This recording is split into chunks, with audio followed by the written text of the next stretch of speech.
JLM syllabus సంబంధించినటువంటి మొత్తం 10 టాపిక్లలో first topic fundamental of electricity, చాలా ఇంపార్టెంట్ టాపిక్. హైయెస్ట్ మార్కులు వచ్చేటువంటి టాపిక్ కూడా అదేగా చెప్పొచ్చు. టోటల్గా 65 మార్కుల పేపర్లో 10 డిపార్ట్మెంట్లు ఒక్కొక్క టాపిక్లకు వెళ్ళి దాదాపుగా 11 మార్క్స్ రావడానికి ఛాన్స్ ఉండేటువంటి ఈ సిలబస్ ఎలక్ట్రికల్ ఇంజనీరింగ్ సంబంధించినటువంటి టోటల్ ఈ సిలబస్లో first topic fundamental of electricity అనేటువంటి టాపిక్. దీనిలో నెక్స్ట్ సెకండ్ టాపిక్ అనేది మ్యాగ్నెటిజం అనేటువంటి టాపిక్, అయస్కాంతత్వం అనే టాపిక్. ఇది కూడా చాలా ఇంపార్టెంట్ టాపిక్గా చెప్పొచ్చు. ఎందుకంటే సార్ ఈ మ్యాగ్నెటిజం అనే టాపిక్ని ఎందుకు ఇంట్రడ్యూస్ చేశారు అంటే అయస్కాంతానికి మూల కారణం విద్యుత్, విద్యుత్కి మూల కారణం అయస్కాంతం కాబట్టి రేపు అయస్కాంతం అన్నా లేదా విద్యుత్ అన్నా సేమ్గా చెప్తాం. ఎందుకంటే సార్ మనం మాట్లాడేటువంటి ఏసీ డైనమో కానీ సార్ ఎలక్ట్రికల్ మోటార్ కానీ అన్నీ కూడా రెండు నార్త్ సౌత్ ఉండేటువంటి రెండు ధృవాల మధ్య సార్ ABCD అనేటువంటి ఆర్మేచర్ విద్యుత్ బంధక కవచం చేత నిర్మించబడి ఉన్న ఒక రాగి తీగను చుట్టబడి ఉండి ఆ రెండు పోల్స్ మధ్య నార్త్ సౌత్ మధ్య అది ఈజీగా తిప్పడం జరుగుతుంది. అంటే చూడండి 0 to 180 డిగ్రీల మధ్య తిరిగేది ఏసీ డైనమో అయితే, అంటే మామూలుగా ఎలక్ట్రికల్ మోటార్ అయితే 0 to 360 డిగ్రీస్ మధ్య తిరిగేది ఏసీ డైనమోగా చెప్పాలి. ఏసీ డైనమో అనేది ఎలక్ట్రోమాగ్నెటిక్ ఇండక్షన్ విద్యుదయస్కాంత ప్రేరణ అనేటువంటి నియమం ఆధారంగా పనిచేస్తుంది. అంటే వలయంలో విద్యుత్ ప్రవాహం లేనప్పుడు బాహ్య అయస్కాంతం వల్ల వలయంలో విద్యుత్తును పుట్టించేటువంటి ప్రక్రియనే మనం విద్యుదయస్కాంత ప్రేరణ అంటాం. ఈ విద్యుదయస్కాంత ప్రేరణ నియమాన్ని ప్రతిపాదన చేసింది మైకెల్ ఫారడే అనేటువంటి సైంటిస్ట్. అదే కనుక చూస్తే విద్యుత్ శక్తిని యాంత్రిక శక్తిగా మార్చేటువంటి పరికరాన్ని మనం సార్ టోటల్గా విద్యుత్ మోటార్గా చెప్తాం. ఈ విద్యుత్ మోటార్లో RPM అనేది సార్ నిమిషానికి 1800 భ్రమణాలు చెందేటువంటి ఆర్మేచర్గా మనం వర్గీకరించవచ్చు. అలా విద్యుత్ అన్న అయస్కాంతం అన్న సేమ్ కాబట్టి విద్యుత్కి మూల కారణం అయస్కాంతత్వం, అయస్కాంతానికి మూల కారణం విద్యుత్ అనేటువంటి అవగాహన రావడం జరుగుతుంది. కాబట్టి ఈ ప్రపంచంలో ఈ మ్యాగ్నెటిజం అనేటువంటి టాపిక్ కనుక చూసినట్టయితే ప్రపంచంలో అయస్కాంతత్వం పైన మొట్టమొదటిసారిగా అవగాహన ఇచ్చినటువంటి గ్రేట్ సైంటిస్ట్ ఎవరు? ప్రపంచానికి అయస్కాంత శక్తిని మొట్టమొదటిసారిగా తెలియజేసిన ఒక గ్రేట్ ఇటలీ దేశానికి సంబంధించిన సైంటిస్ట్, అతని పేరే విలియం గిల్బర్ట్ అనేటువంటి సైంటిస్ట్. విలియం గిల్బర్ట్ అనేటువంటి సైంటిస్టు సార్ అయస్కాంతాల పైన అవగాహన చేసినటువంటి మొట్టమొదటి సైంటిస్ట్గా ఇతన్ని గుర్తింపు పొందిందిగా చెప్పాలి. తర్వాత నెక్స్ట్ ఏంటంటే అయస్కాంతం పైన రీసెర్చ్ చేసిన మొట్టమొదటి సైంటిస్ట్ ఎవరు అంటే ఆసియా మైనర్ ప్రాంతానికి సంబంధించిన ఒక పశువుల కాపరి అయిన వెబర్ అనేటువంటి సైంటిస్టు సార్ మొట్టమొదటిసారిగా అయస్కాంత పదార్థాల పైన రీసెర్చ్ చేసిన సైంటిస్ట్గా చెప్పాలి. కాబట్టి ఇక్కడ వెబర్ అనేటువంటి సైంటిస్ట్ కాబట్టి ఇక్కడ ఎంకేస్ ప్రమాణం మొత్తం కనుక చూడండి సార్ దాదాపుగా మనం అన్ని టాపిక్లో ఎంకేస్ అప్రాక్సిమేట్లీ SIగా తీసుకుంటాం, ఎంకేస్ ఏదైతే ఉంటుందో. కాబట్టి సార్ ఇక్కడ ఎలక్ట్రికల్ సంబంధించినటువంటి ఎలక్ట్రిసిటీ సంబంధించినటువంటి టాపిక్లో ఎప్పుడైనా చిన్న యూనిట్ని CGS యూనిట్ గాను పెద్ద యూనిట్ను MKS యూనిట్ గాను మనం తీసుకుంటాం. సెంటీమీటర్ గ్రామ్ సెకండ్ అనేది చిన్న యూనిట్ గాను, మీటర్ కిలోగ్రామ్ సెకండ్ అనేది పెద్ద యూనిట్ గాను తీసుకుంటాం. మరి ఇక్కడ ఎంకేఎస్ అప్రాక్సిమేట్లీ SI, ఎంకేఎస్ ఏదైతే ఉంటుందో SI కూడా అదే తీసుకోవడం జరుగుతుంది. ఎందుకంటే స్టాండర్డ్ ఇంటర్నేషనల్ ఆధారంగా ప్రపంచవ్యాప్తంగా ఆమోదించబడేటువంటి ప్రమాణంగా తీసుకుంటాం. కానీ ఇక్కడ మ్యాగ్నెటిజం అనేటువంటి ఈ టాపిక్లో మొత్తం ఎంకేఎస్ ప్రమాణం తీసుకుంటే వెబర్ అనేటువంటి ప్రమాణాన్ని తీసుకోవాలి. మిగిలిన SI ప్రమాణం మనం మాట్లాడుకున్నాం. అంటే ఇక్కడ ఎంకేఎస్ వేరు SI వేరు అనేది ఈ ఒక్క టాపిక్నే మనం డిస్కషన్ చేయడం జరుగుతుంది. కాబట్టి మ్యాగ్నెటిజం అనేటువంటి ఈ దీనిపైన రీసెర్చ్ చేసిన సైంటిస్టు వెబర్ అనేటువంటి సైంటిస్ట్గా మనం చెప్పాలి. నెక్స్ట్ ఈ భూమి పైన మొత్తం అయస్కాంత శక్తి ఎంత మేర వరకు వ్యాపించబడి ఉన్నది, భూమి నుంచి పైకి పోయే కొలది అయస్కాంత శక్తి ఎంత మేర వరకు వ్యాపించబడి ఉంది సార్ అంటే 5,28,000 కిలోమీటర్ల వరకు భూమి యొక్క అయస్కాంత క్షేత్రం అనేది మనకు పనిచేస్తుందిగా చెప్పాలి. ఇది చాలాసార్లు అడిగినటువంటి బిట్. కాబట్టి భూమి యొక్క అయస్కాంత క్షేత్రం 5,28,000 కిలోమీటర్లు అనేది పనిచేయడంగా జరుగుతుంది. ఓకేనా? ఇందులో కనుక చూసినట్టయితే ఈ అయస్కాంతం అనేటువంటి టాపిక్కి మూల కారణం ఏంటి అంటే అయస్కాంతానికి మూల కారణం ఏంటి? విద్యుత్ అని పిలుస్తాం. విద్యుత్కి మూల కారణం అయస్కాంతం. కాబట్టి అయస్కాంతం అన్నా విద్యుత్ అన్నా సేమ్. అంటే అయస్కాంతం యొక్క ముఖ్యమైనటువంటి ధర్మమే ఆకర్షణ వికర్షణ ధ్రువం. సార్ ఆకర్షణ వికర్షణ ఆధారంగా పనిచేసేటువంటి ఏదైనా నియమం అనేది మనకు అయస్కాంతత్వం అనేటువంటి టాపిక్గా మనం వర్గీకరించవచ్చు. మొత్తం ఇప్పటి వరకు ప్రపంచవ్యాప్తంగా పీరియాడిక్ టేబుల్లో ఉన్న మొత్తం 119 మూలకాల్లో 119 మూలకాల్లో మనం అయస్కాంతాలుగా తయారు చేయడానికి ఎన్ని మూలకాలను యూజ్ చేస్తాం? మొత్తం 119 మూలకాలలో మనం అయస్కాంతాలుగా తయారు చేయడానికి ఉపయోగించే మూలకాలు జస్ట్ 5 మూలకాలుగా వర్గీకరిస్తాం సార్. ఈ 5 మూలకాలు ఎందుకు వర్గీకరిస్తారంటే వీటిలో సపరేట్ ఎలక్ట్రాన్ విన్యాసం, ఒక ప్రత్యేక ఎలక్ట్రాన్ విన్యాసం అనేటువంటి విన్యాసం ఉంటుంది. ఎలక్ట్రానిక్ కాన్ఫిగరేషన్ అనేటువంటి ప్రాసెస్గా ఉంటుంది. కాబట్టి ఇక్కడ కనుక చూస్తే 5 మూలకాలు ఏంటి సార్ అంటే, నెంబర్ 1 ఇనుమును అయస్కాంతంగా మార్చవచ్చు. రెండవది నికెల్ అయస్కాంతంగా మార్చవచ్చు, ఇనుము నెక్స్ట్ నికెల్. మూడోది కోబాల్ట్ని అయస్కాంతంగా మార్చవచ్చు, కోబాల్ట్. నెక్స్ట్ నెంబర్ 4 అనేది గెడలోనియం అనే దాన్ని అయస్కాంతంగా మార్చవచ్చు. ఐదో దాన్ని డిస్పోసియం అనే మూలకాన్ని మనం అయస్కాంతంగా మార్చవచ్చు. కాబట్టి సృష్టిలో మొత్తం 5 రకాల మూలకాలను మాత్రమే మనం అయస్కాంతాలుగా మార్చవచ్చు. Very very important. 26వ మూలకాన్ని కనుక చూస్తే ఫెర్రంగా తీసుకుంటాం, దీన్ని ఇనుముగా తీసుకుంటాం. నెక్స్ట్ 28వ మూలకాన్ని నికెల్గా తీసుకుంటాం. 27వ మూలకాన్ని కోబాల్ట్ అనే మూలకంగా తీసుకుంటాం. పరమాణు సంఖ్య, కేంద్రకంలో ఉన్న ప్రోటాన్ల సంఖ్యను కానీ కేంద్రకం బయట ఉండేటువంటి ఎలక్ట్రాన్ల సంఖ్యను కానీ మనం అటామిక్ నెంబర్ అంటాం. అటామిక్ నెంబర్ని ఎప్పుడైనా Z అనే అక్షరంతో చూపిస్తాం. ద్రవ్యరాశి సంఖ్యను ఎప్పుడైనా ఒక మూలకం పై భాగంలో చూపిస్తాం. సార్ ప్రోటాన్లు ప్లస్ న్యూట్రాన్ల సంఖ్య మొత్తాన్ని మన మాస్ నెంబర్గా మనం చెప్పుకోవాలి. కాబట్టి ఇక్కడ చూడండి, ఇనుము 26వ మూలకం, అటామిక్ నెంబర్ 26th మూలకం ఫెర్రం ఆర్ ఇనుము ఐరన్గా చెప్తాం. 28th నికెల్గా, 27th కోబాల్ట్ అంటే ఇనుము కోబాల్ట్ నికెల్. నెక్స్ట్ జీడి అంటే గెడలోనియం అనే మూలకం సార్ 62వ మూలకంగా చెప్పచ్చు, గెడలోనియం అనే మూలకం. డిస్పోసియం అనే మూలకాలను 64వ మూలకంగా మనం వర్గీకరించవచ్చు. ఈ సృష్టిలో ఈ 5 మూలకాలను మాత్రమే మనం మ్యాగ్నెటిజాలుగా అంటే మ్యాగ్నెటిక్గా మారుస్తాం. మనం మిగిలిన వాటిని మనం మార్చలేము. ఎందుకు మార్చలేము అంటే వీటిలో ప్రత్యేకమైనటువంటి ఎలక్ట్రాన్ విన్యాసం ఉంటుంది. ఎలక్ట్రాన్ విన్యాసం అనేది ప్రత్యేకమైన ఎలక్ట్రాన్ విన్యాసం అనేది ఈ 5 మూలకాలలో ఉంటుంది. కాబట్టి వీటిని మనం అయస్కాంతాలుగా మార్చవచ్చు. మరి ఇక్కడ చూడండి సార్, ఇప్పుడు అయస్కాంతాలకు సంబంధించిన డెఫినేషన్లు 2 రకాలుగా మాట్లాడుకుంటాం. ఒకటి అయస్కాంత పదార్థాలు, రెండవది అనాయస్కాంత పదార్థాలని 2 రకాలుగా. ఏ పదార్థాలైతే అయస్కాంతం చేత ఆకర్షించబడతాయో అలాంటి వాటిని అయస్కాంత పదార్థాలుగా పిలవచ్చు. అంటే ఎగ్జాంపుల్ ఇనుము అయస్కాంతంతో ఆకర్షించుకుంటుంది. నికెల్, కోబాల్ట్, గెడలోనియం, డిస్పోసియం ఈ మూలకాలనే మనం ఏమని పిలవచ్చు? ఇవి అయస్కాంత పదార్థాలుగా పిలవచ్చు. అంటే ఏ పదార్థాలు అయస్కాంతం చేత ఆకర్షించబడేటువంటి మూలకాలే అయస్కాంత పదార్థాలుగా చెప్తాం. అంటే ఏ పదార్థాలైతే అయస్కాంతం చేత ఆకర్షించబడయో ఇలాంటి వాటిని అనాయస్కాంత పదార్థాలుగా చెప్పాలి.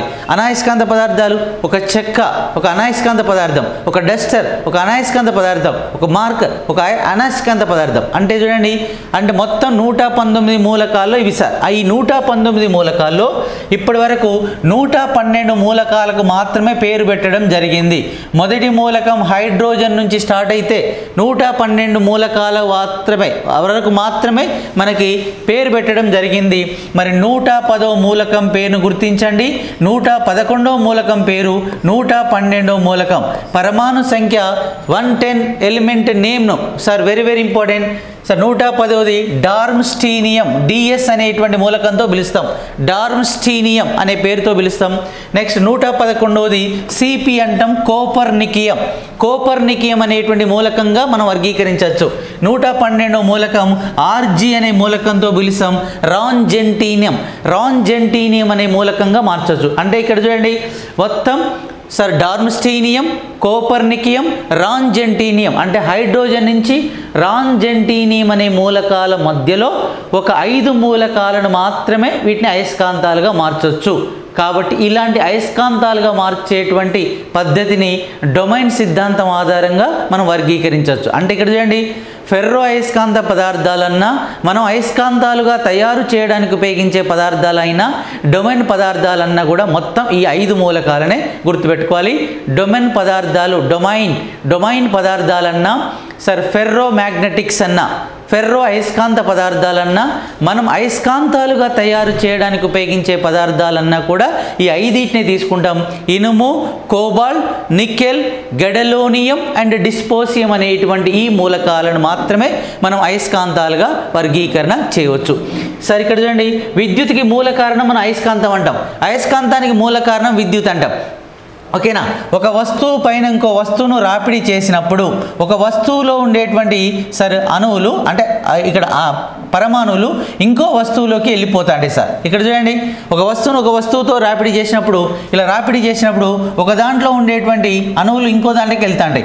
ఇచ్చేది ఎప్పుడైనా ధనావేశంగాను, తీసుకునేది ఎప్పుడైనా రుణావేశంగాను చెప్తాం.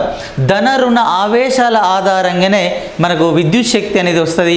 విద్యుత్కి మూల కారణం అయస్కాంతం, అయస్కాంతానికి మూల కారణం విద్యుత్గా చెప్పాలి. కాబట్టి ఇక్కడ ప్లస్ అండ్ మైనస్గా తీసుకుంటాం. ఈ ప్లస్ అండ్ మైనస్ అనేది ఏంటిది? ఏవేని రెండు అయస్కాంతాల మధ్య కానీ ఆకర్షణ కానీ లేదా వికర్షణ కానీ స్వభావాన్ని కలిగి ఉండాలి. అంటే ఈ ఆకర్షణ వికర్షణ స్వభావం ఆధారంగా వచ్చేటువంటిదే మనకు అయస్కాంత శక్తిగా చెప్పాలి. కాబట్టి గుర్తుపెట్టుకోండి, ఏవేని రెండు అయస్కాంతాల మధ్య ఆకర్షణ శక్తి అన్న ఉంటుంది లేదా వికర్షణ శక్తి అనేది కనుక ఉంటుంది. కాబట్టి ఆకర్షణ వికర్షణ శక్తి ఆధారంగా వచ్చేదే విద్యుత్ అంటాం. విద్యుత్కి మూల కారణం అయస్కాంతం, అయస్కాంతానికి మూల కారణం విద్యుత్ అనేటువంటిదిగా చెప్పాలి. భూమి యొక్క అయస్కాంత క్షేత్రం విలువ 5,28,000 కిలోమీటర్లుగా మనం చెప్పాలి. మరి ఇక్కడ చూడండి, చాలా ఇంపార్టెంట్ సార్, అయస్కాంత ప్రేరణ. దీన్ని చాలాసార్లు అడిగింది సార్, దీనిపైన డిస్కషన్ చేద్దాం. అయస్కాంత ప్రేరణ బి అనేటువంటి అక్షరంతో చూస్తాం. దీన్ని మ్యాగ్నెటిక్ ఇండక్షన్ అనేటువంటి పేరుతో పిలుస్తారు. ఓకేనా. ప్రమాణ వైశాల్యానికి లంబంగా పనిచేసేటువంటి ఒక అయస్కాంతం యొక్క శక్తిని దాని అయస్కాంత ప్రేరణ అంటాం. దీన్ని మ్యాగ్నెటిక్ ఇండక్షన్ అంటాం. Sir unit of magnetic induction చాలాసార్లు అడిగినటువంటి bit sir. Unit of magnetic induction కనుక చూసినట్టయితే sir newton per ampere into metre అని పిలవాలి. Newton per ampere into metre. ఇక్కడ ఆంపియర్ అనే వర్డ్ ఎందుకు వస్తుంది? కరెంటుకు ప్రమాణం ఆంపియర్. కాబట్టి కరెంట్ అన్న అయస్కాంతం అన్న సేమ్ కాబట్టి న్యూటన్ పర్ ఆంపియర్ మీటర్గా రాయొచ్చు. లేదా రెండవది ఏం రాస్తాం sir? Weber per metre square అనేటువంటి పేరుతో తీసుకుంటాం. వెబర్ పర్ మీటర్ స్క్వేర్ అనేటువంటి పేరుతో తీసుకుంటాం. వెబర్ పర్ మీటర్ స్క్వేర్ అన్నా లేదా టెస్లా అనేటువంటి ఒక పదాన్ని కూడా తీసుకుంటాం. కాబట్టి అయస్కాంత ప్రేరణ పైన రీసెర్చ్ చేసినటువంటి సైంటిస్ట్ అయిన నికోలస్ టెస్లా, ఈ టెస్లా పేరు మీద కూడా రాస్తూ ఉంటాం. ఇక్కడ గుర్తుపెట్టుకోండి బాబు, 1 టెస్లా విలువ ఎంత? 1 టెస్లా వాల్యూను గుర్తించండి. 1 టెస్లా వాల్యూ 10⁻⁻4 గాసులు. 10⁻⁻4 గాసులు అనేది 1 టెస్లా వాల్యూగా గుర్తుపెట్టుకోవాలి. కాబట్టి ఈ అయస్కాంతత్వం అనేటువంటి టాపిక్లో ఇవన్నీ కూడా ఎగ్జామినేషన్ పాయింట్ ఆఫ్ వ్యూలో అడిగేటువంటి క్వశ్చన్. నెక్స్ట్ అయస్కాంతం పైన ఏదైతే చూడండి సార్, మొట్టమొదటిసారిగా వెబర్ అనేటువంటి క్యాండిడేటు ఈ అయస్కాంతాల పైన రీసెర్చ్ చేశాడు. కాబట్టి ఈయన మొట్టమొదటిసారిగా ఒక సిద్ధాంతాన్ని ప్రతిపాదన చేశాడు సార్. ఈ సిద్ధాంతం పేరే పదార్థ అయస్కాంత సిద్ధాంతంగా పిలవాలి. కాబట్టి గుర్తుపెట్టుకోండి సార్, పదార్థ అయస్కాంత సిద్ధాంతాన్ని ప్రతిపాదన చేసినటువంటి సైంటిస్ట్ ఎవరు సార్ అంటే వెబర్ అనేటువంటి సైంటిస్ట్గా చెప్పాడు. ఇతని సిద్ధాంతం ఆధారంగా ఏంటిది? అయస్కాంతం అంటే ఏంటి? పదార్థం. పదార్థం అంటే ఏంటి? అయస్కాంతం. కాబట్టి సబ్స్టాన్స్ మ్యాగ్నెటిక్ థియరీని ఇంట్రడ్యూస్ చేసినటువంటి సైంటిస్ట్ వెబర్ అనేటువంటి సైంటిస్ట్గా చెప్పాలి. పదార్థ అయస్కాంత సిద్ధాంతాన్ని ప్రతిపాదించింది వెబర్. అంటే అప్పుడు అడిగారు అసలు అయస్కాంతం అంటే ఏంటిది? మ్యాగ్నెటిక్ అంటే అయస్కాంతం అన్నా ఇక్కడ గుర్తుపెట్టుకోండి సార్, అయస్కాంతం అంటేనే పదార్థం, పదార్థం అంటేనే అయస్కాంతం అనేటువంటి అవగాహన ఇచ్చాడు. మొట్టమొదటి క్యాండిడేట్ వెబరే. కాబట్టి పదార్థ అయస్కాంత సిద్ధాంతాన్ని ప్రతిపాదించింది వెబర్. తరువాత ఇది తప్పని చెప్పి పదార్థాన్ని విడగొడితే అణువులు వస్తాయి, కాబట్టి అణువుల ఆధారంగా అయస్కాంత శక్తి వస్తుందని చెప్పినటువంటి గ్రేట్ సైంటిస్టు అణువుల ఆధారంగా వస్తుందని చెప్పి అణు అయస్కాంత సిద్ధాంతాన్ని ప్రతిపాదన చేశాడు. కాబట్టి ఇక్కడ గుర్తుపెట్టుకోండి, అణు అయస్కాంత సిద్ధాంతాన్ని ప్రతిపాదన చేసినటువంటి గ్రేట్ సైంటిస్ట్ ఎవరు అంటే సార్ ఈవింగ్ అనేటువంటి సైంటిస్ట్. ఈవింగ్ అనేటువంటి సైంటిస్టు ప్రతిపాదన చేశాడు. కాబట్టి ఈవింగ్ సిద్ధాంతాన్ని అణు అయస్కాంత సిద్ధాంతంగా పిలవాలి. కాబట్టి ఒక్కసారి కనుక చూసినట్టయితే సార్ మాలిక్యులర్ మ్యాగ్నెటిక్ థియరీని ఇంట్రడ్యూస్ చేసింది ఈవింగ్. ఈ ఈవింగ్ అనేటువంటి సైంటిస్ట్ చాలా రకాలుగా చెప్పాడు. ఒక పదార్థాన్ని అంటే ఒక అయస్కాంతాన్ని, ఒక బేర్ మ్యాగ్నెటిక్ని ఎన్ని చిన్న చిన్న ముక్కలుగా చేసినా కూడా ప్రతిదీ కూడా ఒక ఉత్తర దక్షిణ ధ్రువాన్ని చూపిస్తుంది అని చెప్పాడు. నెక్స్ట్ ఏదైనా ఒక అయస్కాంతానికి ఏకాంతర ధ్రువాలు ఉండవు అనేటువంటిది మాట కూడా చెప్పిన సైంటిస్ట్. ఎందుకంటే సార్ ఒక నార్తే ఉండదు, పక్కదానికి సౌత్ అనేది కూడా ఉంటుంది. కాబట్టి ఒక అయస్కాంతానికి ఏకాంతర ధ్రువాలు ఉండవు అనేటువంటి దాన్ని ఇతడే వర్గీకరణ చేశాడు. రెండవది ఒక అయస్కాంతాన్ని ఎన్ని చిన్న చిన్న ముక్కలుగా చేసినా ప్రతిదీ కూడా ఒక దండాయస్కాంతం మాదిరిగా పనిచేస్తుందని చెప్పాడు. ఒక అయస్కాంతాన్ని తట్టడం కానీ కొట్టడం కానీ వేడి చేయడం కానీ చేస్తే దాంట్లో అయస్కాంత శక్తిని తీసివచ్చు అని చెప్పినటువంటి సైంటిస్టు ఈవింగ్ అనేటువంటి సైంటిస్ట్. కాబట్టి అణుఅయస్కాంత సిద్ధాంతాన్ని ప్రతిపాదించింది ఈవింగ్ అయితే పదార్థ అయస్కాంత సిద్ధాంతాన్ని ప్రతిపాదించింది వెబర్ అనేటువంటి సైంటిస్ట్గా మనం చెప్పాలి. సార్ నెక్స్ట్ ఈ అణువులను విడగొడితే పరమాణువులు అనేది వస్తూ ఉంటుంది. కాబట్టి ఇక్కడ గుర్తుపెట్టుకోండి, పరమాణు అయస్కాంత సిద్ధాంతాన్ని ప్రతిపాదన చేసినటువంటి సైంటిస్ట్ ఎవరు అంటే sir very very important coulomb అనేటువంటి సైంటిస్ట్. సార్ కూలుంబ్ అనేటువంటి సైంటిస్టు సార్ పరమాణు అయస్కాంత సిద్ధాంతాన్ని ప్రతిపాదించిందిగా చెప్పాలి. ఆటమ్స్ మ్యాగ్నెటిక్ థియరీ ఇంట్రడ్యూస్ చేసినటువంటి సైంటిస్టు కూలుంబ్ అనేటువంటి సైంటిస్టు. వీటికి లింక్ ఇచ్చినటువంటి సైంటిస్టు మేరీ క్యూరీ అనేటువంటి సైంటిస్ట్ కూడా దీనిపైన రీసెర్చ్ చేసినటువంటి సైంటిస్ట్గా చెప్పాలి. కాబట్టి పదార్థాన్ని విడగొడితే అణువులు వస్తాయి, అణువులను విడగొడితే పరమాణులు వస్తాయి. పరమాణు అయస్కాంత సిద్ధాంతాన్ని ప్రతిపాదన చేసింది కూలుంబ్ ఆర్ క్యూరీ అనేటువంటిదిగా చెప్పారు. మరి ఇప్పుడే వస్తుంది సార్ కూలుంబ్కు సంబంధించినటువంటి సిద్ధాంతం. ఓకేనా, magnetic inversely law of theory కనుక చెప్పినట్టయితే సరిగా ఇక్కడొక దాని ధ్రువసత్వంగా తీసుకుంటాం M1 అని, ఇక్కడొక ధ్రువసత్వం ఉండేటువంటిది M2గా తీసుకుంటాం. దీనిపైన కూలుంబ్ అనే సైంటిస్ట్ రీసెర్చ్ చేశాడు. M1 M2 ఉండేటువంటి రెండు పోల్ స్ట్రెంత్ ధ్రువసత్వాలు రెండింటి మధ్య దూరాన్ని మనం R అనేటువంటి అక్షరంతో చూపిస్తే ఏవైనా రెండు అయస్కాంతాల మధ్య ఆకర్షణ వికర్షణ బలం అనేది రెండు ధ్రువసత్వాల లబ్ధానికి అనులోమానుపాతంలో పనిచేస్తుందని చెప్పింది ఈయన. సార్ దూరం యొక్క వర్గానికి విలోమానుపాతంలో పనిచేస్తుంది అనేటువంటి నియమాన్ని ఇచ్చింది కూలుంబ్ అనేటువంటి సైంటిస్ట్. కాబట్టి కూలుంబ్ అయస్కాంత విలోమ వర్గ నియమంగా చెప్పాలి. ఇవి రెండు ఎఫ్లే కాబట్టి ఎఫ్ అనేటువంటి ప్రపోర్షనల్గా తీసుకుంటే M1 M2 ఇంటూ 1/r² అనేటువంటిదిగా తీసుకోవచ్చు. ఒకటి చేత గుణిస్తే అదే వస్తుంది. కాబట్టి F proportional to M1 M2 r² అనేటువంటి నియమంగా చెప్పచ్చు. ఇక్కడ ప్రపోర్షనల్ టు గుర్తుని తీసేస్తే ఈక్వల్ టు అనేటువంటి ఒక కాన్స్టాంట్ వస్తుంది, k అనేటువంటి ఒక స్థిరాంకం వస్తుంది. ఇక్కడ M1 M2 r² అనేటువంటి ఆధారంగా మనం చెప్పచ్చు. ఈ k వాల్యూని మనం తర్వాత తీసుకోవచ్చు సార్. కాబట్టి ఇక్కడ గుర్తుపెట్టుకోండి, ఈ k ఈక్వల్ 1/4πε లేదా μ0/4π అనేటువంటి అక్షరంగా మనం తీసుకోవచ్చు. అలా ఎందుకు తీసుకుంటాం ఇదంతా టాపిక్లో డిస్కషన్ చేద్దాం. కాబట్టి పరమాణు అయస్కాంత సిద్ధాంతాన్ని ప్రతిపాదించింది కూలుంబ్ ఆర్ క్యూరీ. నెక్స్ట్ పరమాణును గనక విడగొడితే ఏమొస్తుంది సార్ అంటే లక్షల సంఖ్యలో ఉపకణాలు ఉంటాయి. అందులో కేంద్రకం బయట తిరిగేటువంటివి ఎలక్ట్రాన్లని, కేంద్రకం లోపల తిరిగేటువంటివి ప్రోటాన్లు అని న్యూట్రాన్లని. సార్ ఓల్డ్ ఏంటి సార్ కేంద్రకాన్ని గనక న్యూక్లియర్ మోడల్ పరమాణు నిర్మాణాన్ని గనక విడగొట్టి చూస్తే కేంద్రకంలో రెండు చిన్న ఉపపరమాణువులు ఉంటాయి, అది ప్రోటాన్లు న్యూట్రాన్లు అని. కేంద్రకం బయట తిరిగేటువంటి కణమే ఎలక్ట్రాన్ అని మనం పేరు పెట్టాం.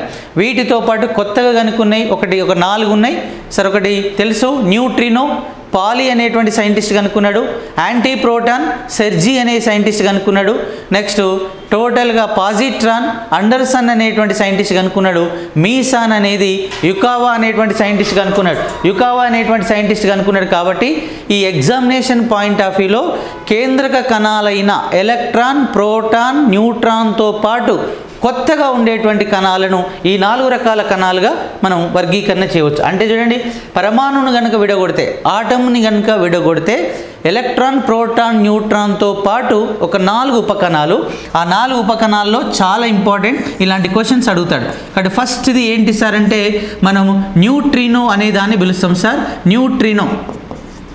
న్యూట్రినో అనేటువంటి చిన్న ఆటమ్స్, న్యూట్రినో అనేటువంటి ఈ చిన్న అణువు, దీనితో పాటు యాంటీ యాంటీ ప్రోటాన్ అనేటువంటి ఒక చిన్న ఆటంని తీసుకోవడం జరుగుతుంది.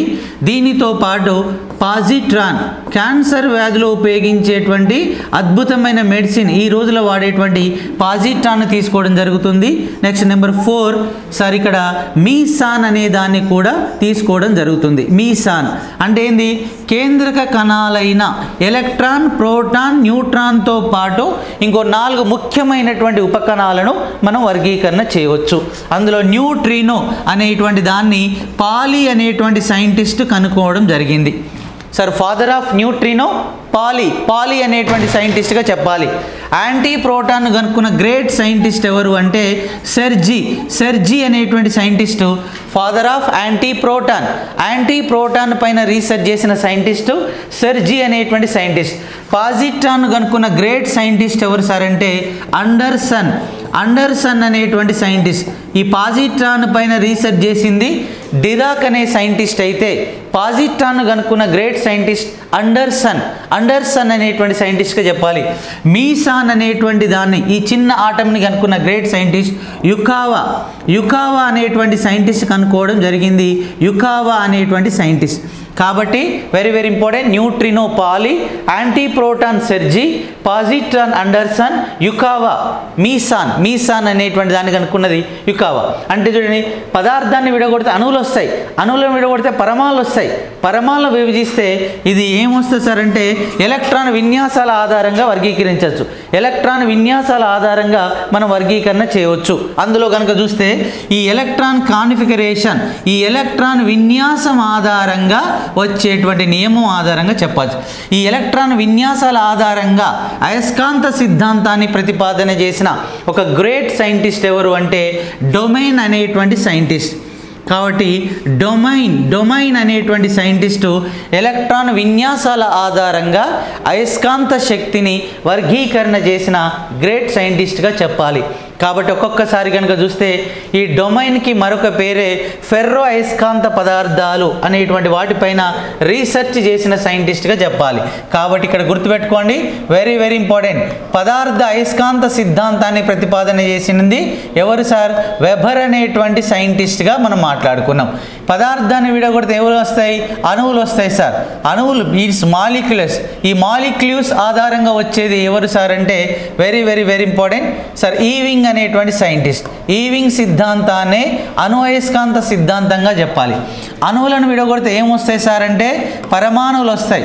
కాబట్టి పరమాణువుల ఆధారంగా అయస్కాంత శక్తి వస్తుంది అని చెప్పినటువంటి గ్రేట్ సైంటిస్ట్ ఎవరు? Curie and coulomb sir.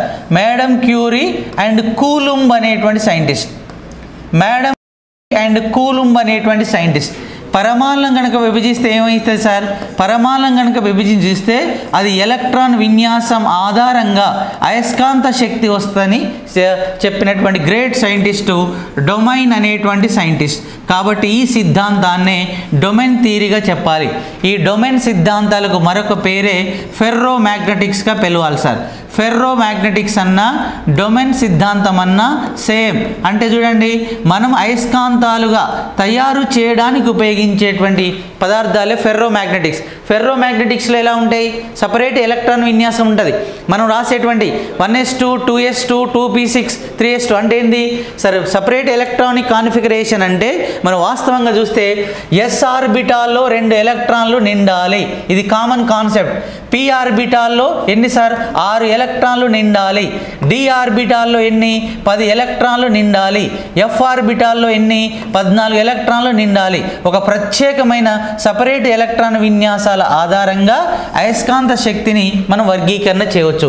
ఆ ఫెర్రో మ్యాగ్నెటిక్స్కి మెయిన్ ఇంపార్టెంట్ ఏంటంటే సార్ ఇక్కడ మనం తీసుకునేటువంటి సార్ ఇనుము కానీ, నికెల్ కానీ, కోబాల్ట్ కానీ, గెడలోనియం కానీ అండ్ డిస్పోసియం కానీ ఇవే మనం మాట్లాడుకునేటువంటి ఫెర్రో మ్యాగ్నెటిక్స్గా పిలవాలి. వీటిలో ప్రత్యేకమైన ఎలక్ట్రాన్ విన్యాసం అనేది ఉంటుంది.